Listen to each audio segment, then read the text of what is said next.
In a world of peace and prosperity, there were some who believed that the end of days was near and that they had to prepare for it.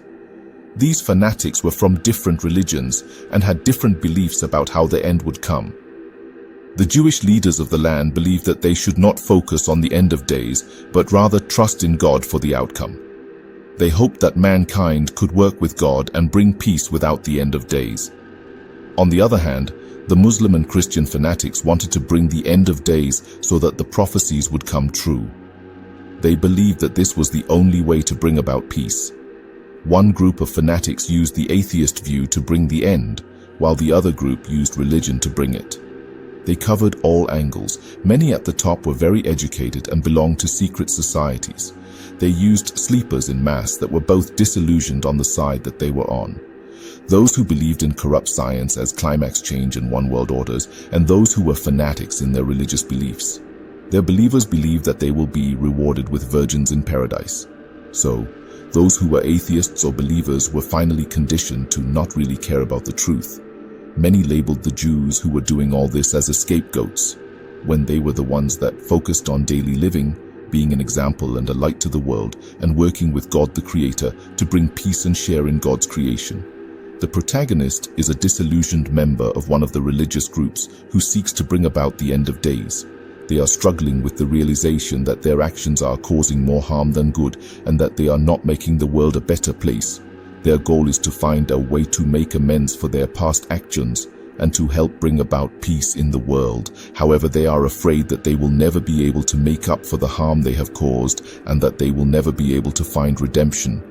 Their fatal flaw is their belief that the end justifies the means. They are willing to do whatever it takes to achieve their goal, even if it means hurting innocent people. Throughout the story, the protagonist learns that the end does not justify the means and that true peace can only be achieved through compassion and understanding. They begin to see the world through a new lens and realize that they have been misguided all along. The themes of redemption, sacrifice, and belonging are central to the story. The protagonist sacrifices their own beliefs and desires in order to find redemption and a sense of belonging in the world. They learn that true peace can only be achieved through sacrifice and that everyone has a role to play in making the world a better place. The protagonist is faced with a difficult decision. They must choose between their loyalty to their group and their desire for peace. They know that if they continue down the path they are on, they will only cause more harm. They must decide whether to stay with their group or to leave and join forces with those who are working towards peace.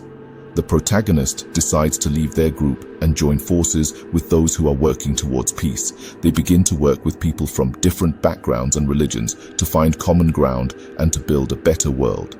The protagonist finds redemption and a sense of belonging in their new community. They realize that true peace can only be achieved through compassion and understanding. They have overcome their fatal flaw and have become a better version of themselves. The most important lesson to be learned from this story is that true peace can only be achieved through compassion and understanding. Everyone has a role to play in making the world a better place, and it is up to each of us to do our part. We must be willing to sacrifice our own beliefs and desires in order to find redemption and a sense of belonging in the world. We must be willing to work with people from different backgrounds and religions to find common ground and to build a better world. Only then can we achieve true peace and make the world a better place for all. Hi, I'm Sanjay the narrator, and this story has been scribed by Gino DiCaprio. We thank you for listening.